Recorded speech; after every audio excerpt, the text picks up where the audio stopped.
ভাই এক পোয়া বেগুন দেন। টাকা রয়েছেন কেন? 2 ঘন্টা পরে আসেন। কেন 2 ঘন্টা পরে আসুন কেন? এখন দেন। ভাই আমার বেগুনটা এখনো টাটকা রয়েছে, আপনি এটা দামে পোষাইব না। আর আপনি এত সকালে বাজার আইছেন কিসের জন্য? হ্যাঁ, আপনি তো আসবেন দোকান বন্ধ হওয়ার কিছু সময় আগে, তখন যা পাবেন পছন্দ ওইটা কম দামে নিয়ে চলে যাবেন।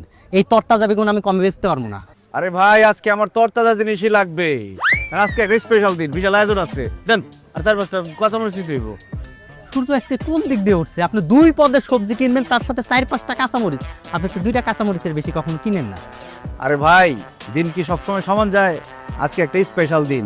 আমার মা আসতেছে গ্রাম থেকে, বাড়িতে বিরাট আয়োজন হবে, প্রচুর খাওয়া দাওয়া হবে। আজকে 2 হাতে বাজার করবো। 1 পোয়া বেগুন আর 4-5টা কাঁচামরিচ দিয়ে বিশাল আয়োজন করবেন। আলু আছে না? আলুর কথা কি বলবো? ওরে বাপরে বাপ, আলুর কথা তো ভুলে গেছিলাম। আমার বউরে একদিন আপনার বাড়িতে দাওয়াত দিন। আমার বউ গিয়ে আপনার বউরে শিখাই